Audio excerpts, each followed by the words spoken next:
Welcome to the deep dive. This time, we're going to go deep into The Road Ahead by Bill Gates. Right? And he's his autobiography, and we're going to focus on like the early chapters, his sort of high school days. Yeah, and Bill Gates before Microsoft was a household name. Yeah, exactly. We're going way back, so we can see what made this guy tick. Yeah, his origin story, his coding adventures, entrepreneurial instincts. Yeah, and maybe even a few teenage antics, too. Oh, I love it. I love it. So this is going to be fun.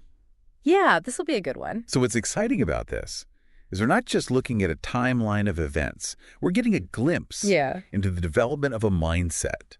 We're going to see how these early experiences, even seemingly mundane ones, shape the trajectory of someone who would go on to revolutionize the tech world. Right. All right, so let's fire up the time machine and set the dial for Lakeside School. It's a private prep school in Seattle where young Bill first encountered a computer.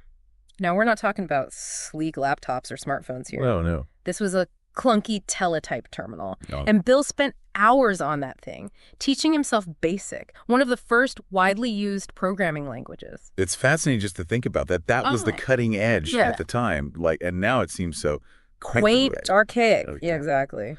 But what's remarkable is how quickly he grasped not only the mechanics of coding, but also the deeper logic behind it. He had this remarkable ability, which he describes as hyperfocus, to absorb information rapidly and structure it in his mind. It's almost like he was building a mental framework that allowed him to see patterns and connections others might miss. Totally. He called it a superpower. And looking back, it's easy to see why this ability to focus intently, to delve deep into complex systems, undoubtedly played a crucial role in his later achievements. Yeah, absolutely. Yeah. But even though he was clearly passionate about computers, it's fascinating to note that he didn't initially see software development as a viable career path. That's interesting. Yeah. I mean, that's kind of a testament to how rapidly technology has evolved, right? It really is. Like what was once a niche hobby became a global industry. Exactly. Like, can you imagine if he had stuck with his original plan of becoming a lawyer? I mean, the world might be a very different place. It really might be a very different place. It might. But even in those early days, you can see glimmers of his ambition and that entrepreneurial spark. Remember the story about him wanting 2 copies of every textbook. Oh, that's classic Bill Gates. It really is classic Bill Gates. He wanted to project an image of effortless brilliance, one set of books for display at school, and another for those intense late-night study sessions. I mean, it just speaks to his drive to excel. Oh, yeah. To be the best, even if it meant putting on a bit of a show. Right. So armed with his coding skills and a healthy dose of ambition, Bill embarks on his first coding project, a war simulation program for a history class.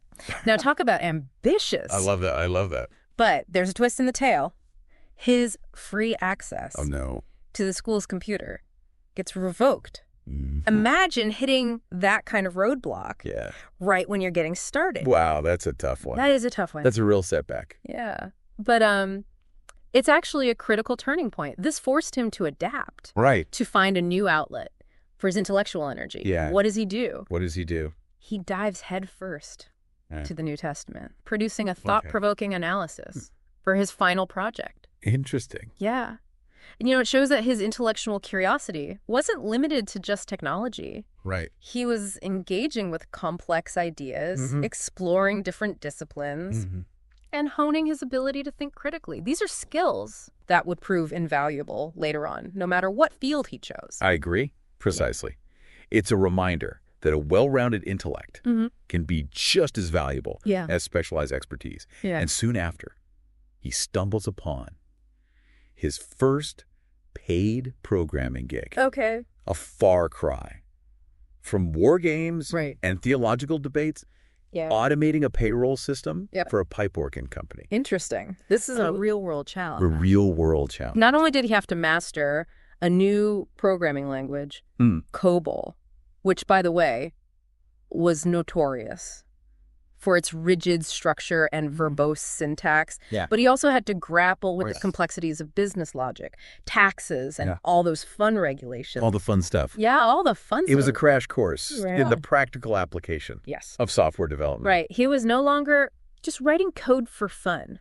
He was building a system that had real-world consequences, that had to function flawlessly and meet the needs of a business. And this is where the Lakeside Programming Group enters the picture. Okay. Bill teams up with a few friends, essentially forming a mini startup. Before the term startup even existed, they secured free computer time in exchange for their programming services.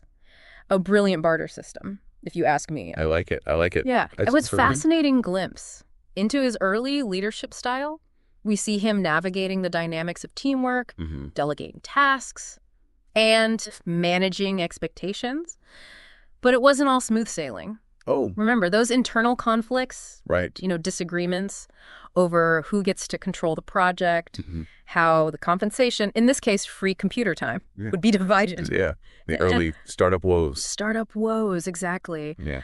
It highlights a crucial aspect of leadership, that it's not just about technical brilliance, but about understanding people, managing personalities, and resolving conflicts effectively. Absolutely. And those early lessons learned in the pressure cooker of a high school project. Right. Would serve him well in the high-stakes world of business. Definitely. It's also around this time that Bill and his friend Ken Evans really start to flex their entrepreneurial muscles, looking for ways to monetize their coding skills beyond just hourly rates. They had their sights set on something bigger, royalties, a share of the profits from successful software. It's remarkable how even at that young age, they were thinking about building sustainable businesses, about creating value that would generate ongoing returns. Right.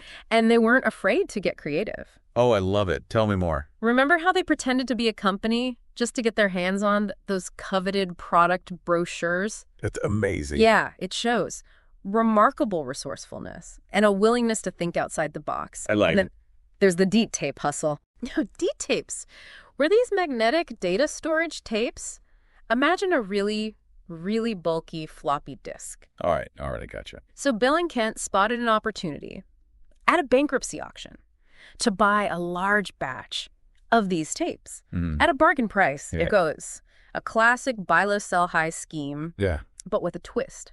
They were hoping to not only resell the tapes for a profit, but also potentially scavenge some useful code from them. Oh, wow. So an early analog version of open source software. Yeah, exactly. I love it. So this is where their understanding of the potential value of software really shines through. They weren't just seeing these tapes as physical objects. Right. They were seeing them as repositories of intellectual property, of code that could be repurposed and potentially generate further income. They had the vision. They saw it. They did. They had the vision. Yeah. It speaks to a level of business acumen that's quite remarkable for teenagers. They were already thinking several steps ahead, envisioning a future where software itself would become a valuable commodity. I love it.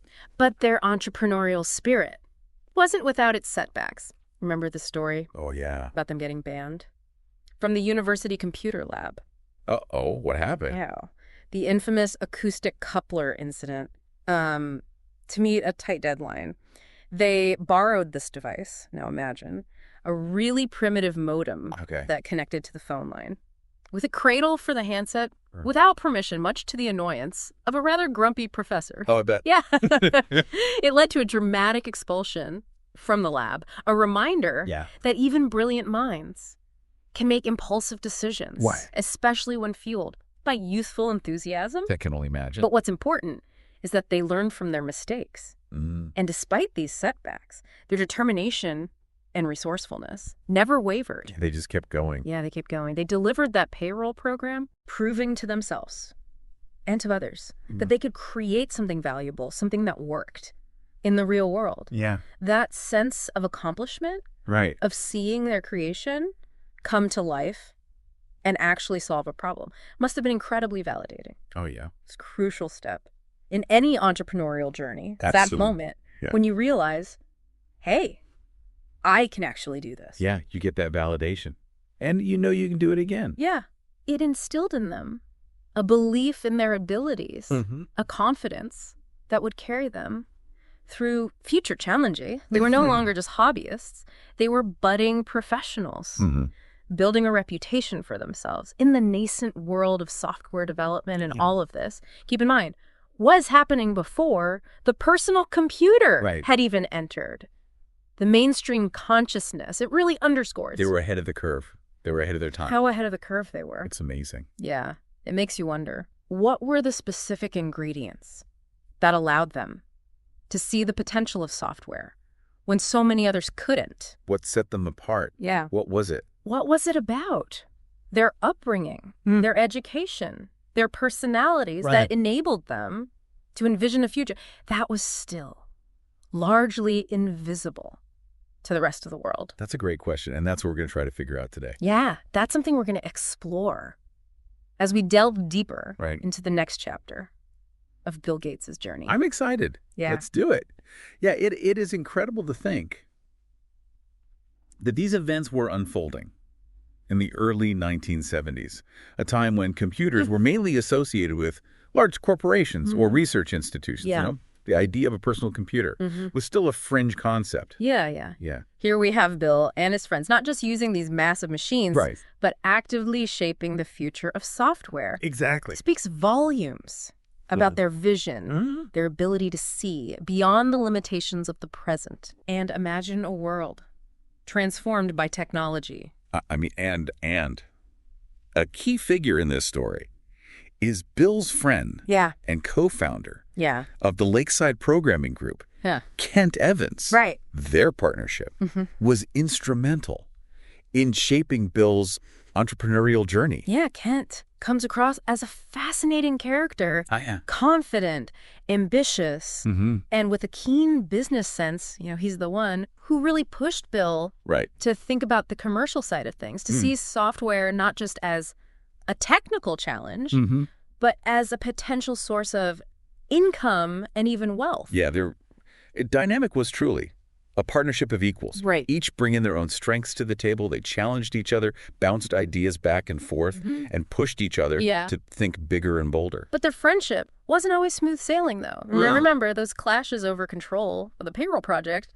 And that DTAB incident certainly put their relationship to the test. Oh, yeah, definitely. But those conflicts highlight a crucial aspect of any collaborative venture. The inevitable tensions that arise when ambition and strong personalities collide. I mean, they were both incredibly driven, each with their own ideas about how things should be done. You can almost feel the sparks flying as they debate strategies and wrestle for control. It makes you wonder if these early disagreements helped shape Bill's later approach to leadership and managing teams. Did he learn from those experiences, finding ways to channel those competitive energies into a more productive direction? That's a fascinating question, and one we can only speculate about. What's clear is that Kent's influence on Bill was profound. You know, he helped nurture Bill's entrepreneurial instincts and shaped his early understanding of the business world. But sadly, their partnership was cut tragically short. Yeah, Kent's death in a mountain climbing accident. Just after graduating from Lakeside. It's a poignant reminder of life's fragility. It really is. That makes you think about how things might have unfolded differently had he lived. Would they have gone on to found Microsoft together? That's hard to say. Would their partnership have thrived in the high-pressure environment of Silicon Valley? I mean, who knows? We can only imagine. You can only imagine. What we do know is that Bill was deeply affected by Kent's passing. He's spoken about the loss with great sadness, and you can sense a lingering feeling of what might have been. Yeah, it's a reminder that even as we celebrate success, it's essential to acknowledge the human element, the fragility of life, and the profound impact that personal relationships have on our journeys. So we've explored Bill Gates, the coder, the entrepreneur, the friend, but what about Bill Gates, the student? What was the educational environment like at Lakeside? And how did it contribute to his development? Well, Lakeside was known for its rigorous academic standards and its emphasis on critical thinking.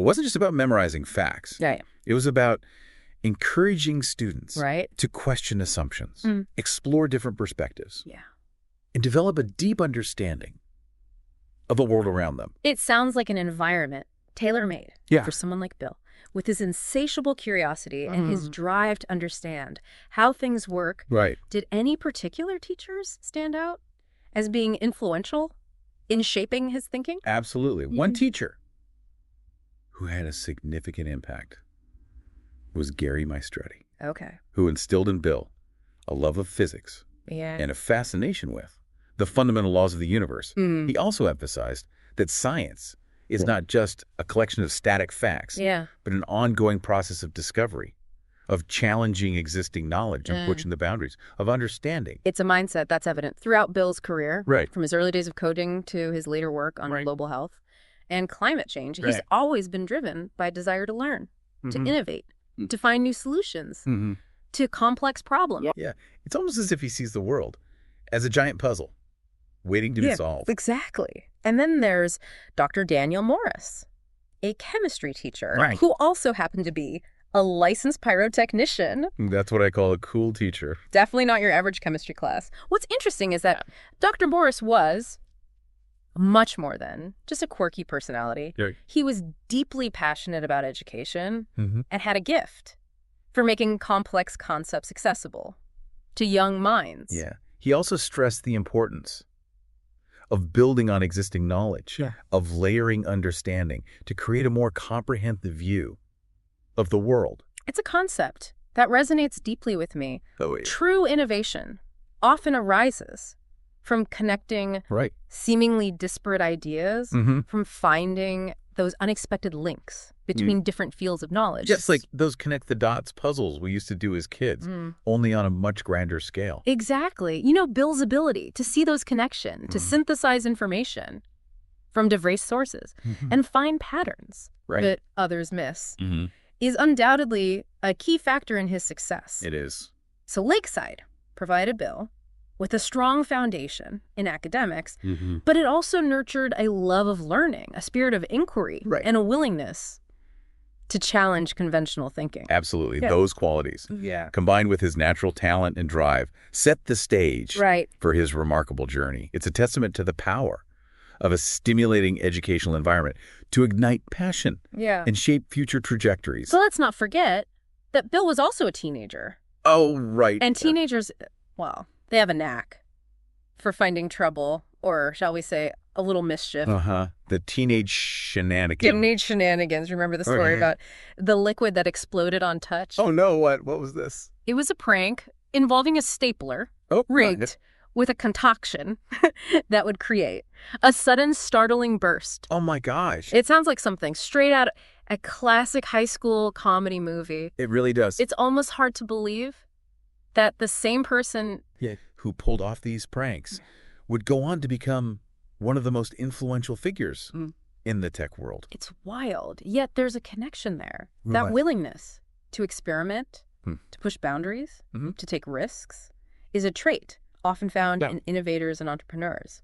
It's about seeing the world with a sense of playfulness, of not being afraid to try something new, even if it means occasionally getting your hands dirty, or in this case, covered in exploding stapler fluid. That's amazing. It's a reminder that innovation isn't always about serious, calculated moves. Sometimes it's about embracing a little chaos, a little bit of fun, and seeing where it leads. I love that. Exactly. It highlights the importance of not taking ourselves too seriously, even amidst the pursuit of ambitious goals. It's crucial to remember that life is also about enjoying the ride. About having a few laughs along the way. So Lakeside was more than just a place of learning for Bill Gates. It was a crucible where his intellect was forged, his entrepreneurial spirit ignited, and his character shaped. It was a place of intense learning, close friendships, and yes, even a few harmless pranks. It paints a vibrant and multifaceted portrait of a young man on the cusp of greatness, a young man who would soon embark on a journey that would change the world forever. Yeah, it really is mind-blowing to consider that all of this was happening before the personal computer was even a glimmer in most people's eyes. Yeah, Bill and his friends were essentially pioneers, forging a path, uncharted territory. They weren't just predicting the future, they were actively creating it. It wasn't about passively consuming technology. It was about shaping it, molding it to their vision. And what's particularly striking is that they were doing all of this without a roadmap, without the benefit of hindsight that we have today. Exactly. What can we as listeners learn from their experience, especially those of us who might be at the beginning of our own journeys, whether in tech or any other field? One of the key takeaways, I believe, is the importance of following your passions. Even when they seem unconventional or impractical. Bill was captivated by computers when they were still seen as esoteric machines. The domain of scientists and engineers, he didn't let societal expectations or the lack of a clear career path deter him. He just went for it. He dove in head first, driven by a pure fascination with the technology and its potential. Yeah, it's a powerful reminder that sometimes the most unconventional paths lead to the most extraordinary destinations. It's true. And it's not just about raw passion either. Bill's story highlights the importance of a growth mindset, of constantly seeking to learn, to expand your knowledge, and to adapt to new challenges. Absolutely. You know, he wasn't content with simply mastering BASIC. He tackled COBOL, a language notorious for its complexity when the project demanded it. He wasn't afraid to dive into unfamiliar territory, to stretch his abilities and to embrace new ways of thinking. And he certainly wasn't a lone wolf. Bill's collaboration with Kent, with the other members of the Lakeside Programming Group, underscores the power of teamwork, of finding people who share your passion and who challenge you to be better. Those early partnerships were crucial, not only for developing his technical skills, but also for honing his leadership abilities and learning how to navigate the dynamics of a team. It's a reminder that success is rarely a solo act. It's a collaborative effort, a symphony of diverse talents and perspectives coming together to achieve a shared goal. And it's a journey that's rarely without its bumps and detours.